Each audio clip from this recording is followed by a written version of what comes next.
الأمين وعلى آله وأصحابه أجمعين وعلى من تمسك بسنته بإحسان إلى يوم الدين. Ikhwan, it was scheduled that I would give a presentation at this time, but one of the brothers who is traveling our party, Abu Muhammad, his wife is in labor, so we want to go back inshallah ta'ala so that he can take care of his responsibility.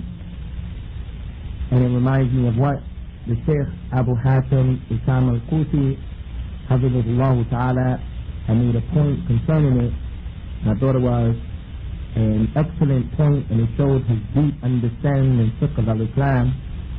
And he told us about the time when he was being asked, many brothers, they want to go overseas and they want to study. And sometimes they're married and they have their children and they have their families. And it's very difficult to go overseas without compromising their responsibility to their family, which is primary. He's always encouraged brothers who are not married or brothers who have the ability to travel overseas. He's always encouraged that. But he was trying to make this particular point to the brothers who wanted to travel and go overseas, but they had a lot of children. They had family responsibility, and the question kept coming to him.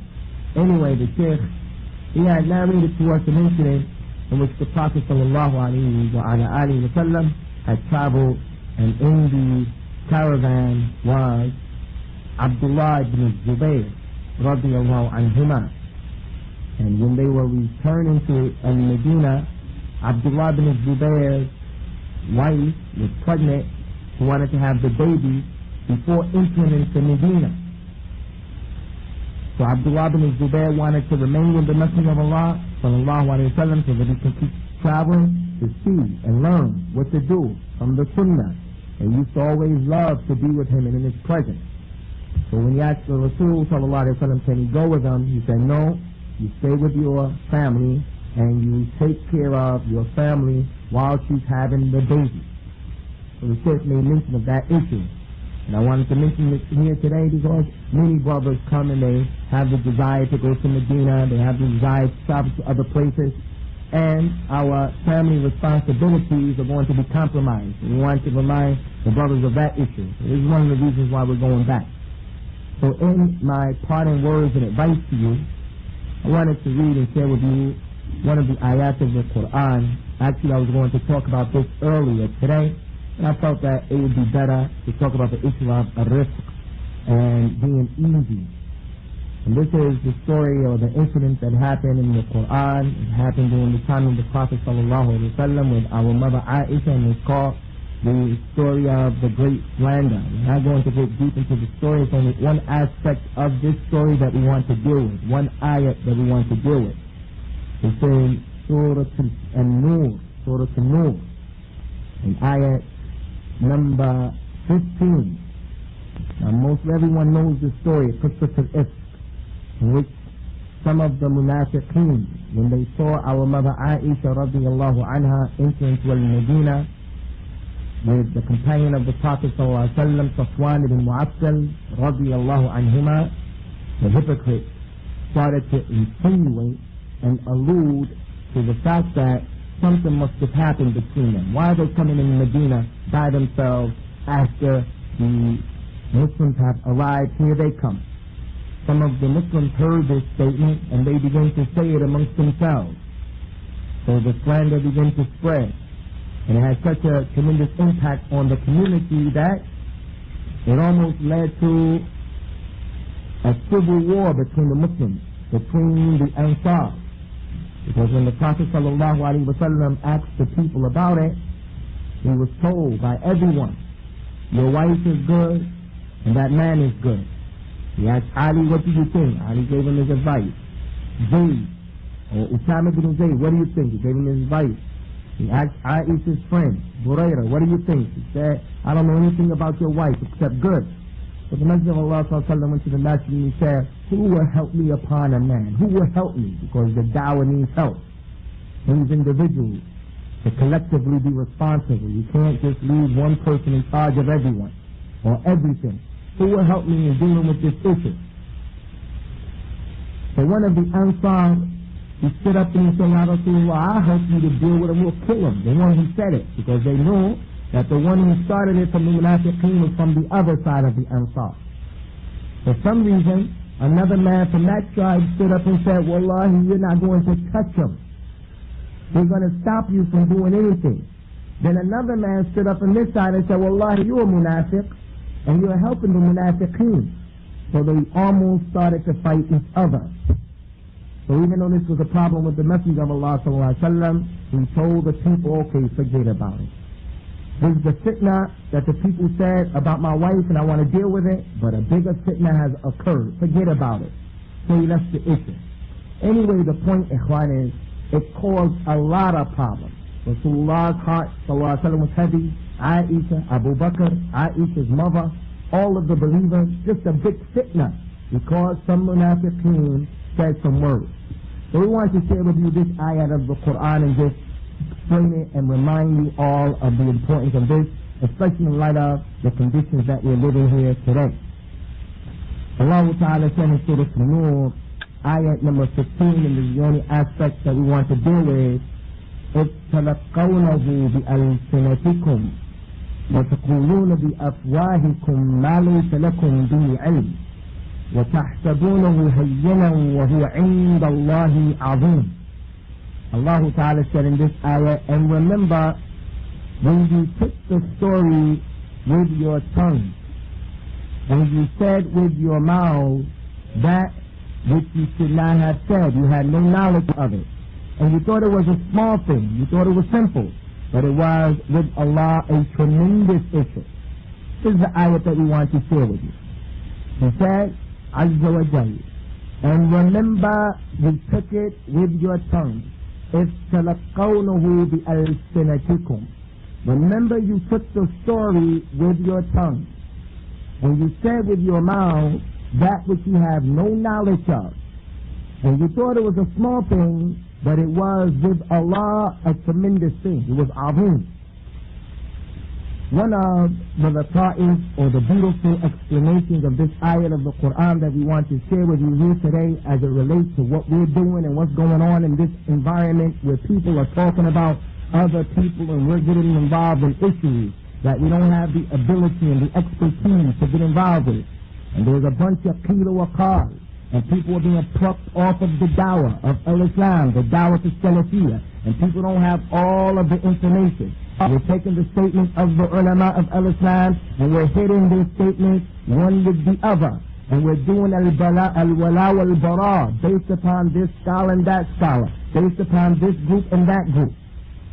We want to give you the tafsir of this ayat of the Qur'an to remind you of the danger of being a person who doesn't have all of the information, but you go and you relay what was said to you and you don't even know half of the story. And you are not qualified to take a position in the issue.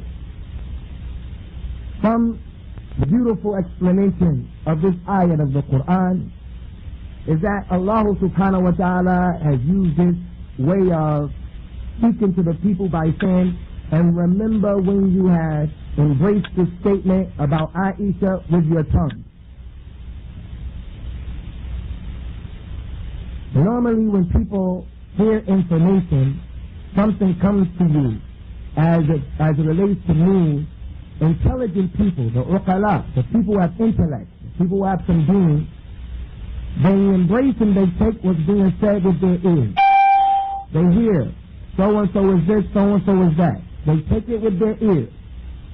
And then after that, they think about it, and after thinking they determine, should I say something or should I remain quiet? Is speaking going to bring about benefit, or is it going to be about fitna? It's going to bring about a problem. So determining what's going to happen, the intellectual, smart people, intelligent people, they say if it's going to bring benefit, I'm going to talk. If not, I'm going to remain quiet. That's what intelligent people do. People with religion. It is enough that a man is considered to be a liar when he speaks about everything that he hears. Everything he hears, he relays it to someone else. That's enough to be a proof that you are a person who's a liar. That everything, not that you necessarily lie, you create a lie. It is enough to be a liar that everything you hear, you relay it to the next person. So the intellectual person, the intelligent person, he has some sense. He hears it, he decides, does this concern me? Is this for my affairs? And if I'm going to speak, who do I speak to? And what do I say? And maybe speaking is going to bring about a fitness, so I'm not going to say anything. But in this case, the munafiqeen, the people who their Islam, there's some weakness in their Islam, many of us, what happens is, when we hear the news about this or that, this one or that one, instead of embracing it with our ears, we embrace it with the tongue and we send it right back out. And remember, you took it with your tongue and you just sent it right back out with your mouth without contemplating, considering, what should I do, what should I say, how should I deal about it, who should I raise it up to? So remember, when you embraced this speech with your tongues and you sent it out with your mouth and you had no knowledge about it and you thought it was a small affair, but it was a tremendous affair with Allah. As we see here, brothers and sisters, all of us inside of the citadel of Al-Islam, we even include those hukam, those rulers of the Muslims who may be oppressive or they may not be oppressive. Our aqid and our minhaj even says a person who is an evildoer, he has the right to be protected inside of that citadel of Al-Islam. It's just not the regular Muslim who can be protected inside of that ihsan and that husn. All of us, every Muslim is inside of that. So our property and our honor is, every Muslim's honor is sacred with Allah subhanahu wa ta'ala. When we find the people saying what they're saying about each other, if it doesn't concern you and you can't add good to the situation, we're saying to the brothers and sisters of our dawah, our advice, our parting word is, busy yourself, Ya Abdullah, with your own situation, your own knowledge. Busy yourself with perfecting your own condition. Because in light of all of the kalam that's going on, the dawah to Salafiyya and the Salafi people, there is a new way and a new direction that we're going in. And if we're not careful, it's going to get worse and worse and worse until only Allah knows how is it going to end. Will it end with the shedding of blood? Will it end with people becoming like the Khawarij? Will it end with people being incapable of having any relationship with each other, even though the dawah is the same dawah that both sides or the different sides are claiming? So clearly, Ikhwan, when people who don't have knowledge and they don't have the skills or the expertise, when they busy themselves in these issues, it creates more problems. So one of the things that we wanted to accomplish in this particular conference, if you can call it that, is we wanted to give ourselves an opportunity to come together in the spirit of the brotherhood of Al-Islam, to get some beneficial knowledge, and then to take what we've learned back to wherever we've come from, and to deal with this issue of all of the kalam that we're not qualified to deal with. This kalam of al-jarh wa ta'deel is one of the most difficult sciences and aspects of Al-Islam. It is not for every Amr or Bakr or Zayd. It's not for all of us. And we do not run away from the responsibility. There has to be people who take care of the issue of jarh wa ta'deel. We have to know about personality. We have to know about groups. We have to know about people. We have to know about deviant ideas and concepts. But when you make that your whole Islam, your whole dawah is a jarh wa ta'deel, people invite me to go to the church to give dawah. They'll invite me to come to expose them to anything. All I'm going to talk about is a jarh wa ta'deel.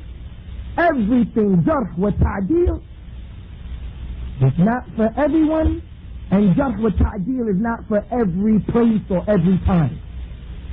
So there is a level of ghulu that we are falling into. Let's leave the issue of jarh wa ta'deel, which is a real issue in Islam, for the people who are qualified to deal with it. But when we see that we're doing what we're doing, this is why we have much of the confusion. So, my parting words of advice, Ikhwan, is that we busy ourselves with learning about the religion of Al-Islam, those things that are fardu ayn upon all of us, those things that we need to know about. How to read the Qur'an, memorizing the Qur'an, the issues of the ibadat of Al-Islam that we all have to deal with. And this issue of jarh wa ta'deel. When we find the ulama of Al-Islam making decisions, we're with the scholars of Al-Islam. But when we find the young people using the statements of the ulama of Al-Islam and selecting who we're going to use, and we're hitting each other, and we're hitting personality, and we're splitting up because of that, then clearly this is from the desire. Now we start to take on the characteristics of the people of innovation. We start to become like that, and the heart becomes hard, and enmity and hatred, it begins to set in. So we say to the people, as the Sheikh said today, the Sheikh Abdul Malik Ramadani, we start with the smaller knowledges of Al-Islam that we all are in need of, and then we work our way up. This issue of jarh wa ta'deel, we say, leave it to the people who are qualified, because even in my 2-day stay here, I've been approached with these issues about Fulan and Alan. What do you have to say about them? In addition to that, so-and-so said this and so-and-so said that, and the same group, people from the same city, will come to me, and 3 of them are saying this about one person, and the other group is saying that about the same person, and they have a split as a result of an individual. There was a time we did not have this issue in the ranks of the Salafi people. It wasn't present in the ranks of the Salafi people. Now this is the topic of the day, the flavor of the month. So my advice, Ikhwan, is there are clear people, they have some issues, they have some problems, we're not afraid of saying that.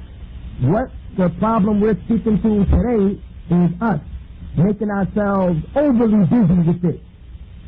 Overly busy with this and following people who are also not qualified to take care of this particular knowledge. And we ask Allah subhanahu wa ta'ala to raise us all upon the tarbiyah of what the Prophet sallallahu alaihi wasallam left for his companions. And we hope and we pray to Allah azza wa jalla for the opportunity to meet and to see you brothers again. The last thing that we want to mention is that here at QSS we have we're putting on this project and this program. We have accumulated some expenses. We have come up with some expenses. So we would like to take this opportunity, inshaAllah ta'ala, to sometime today, maybe now, it's up to Abdul Munim. We want to ask all of you to give generously, inshaAllah, to the cause, for what the brothers have put together here today. And we know that many of you have expenses in coming here and going back, but give whatever you can possibly give. And Allah subhanahu wa ta'ala hopefully will put in your mizana hasanat yawm al-qiyamah. And we ask Allah to forgive you and to forgive us. أقول قولي هذا وأستغفر الله لي ولكم ونسأل الله تعالى التوفيق والسداد والسلام عليكم ورحمة الله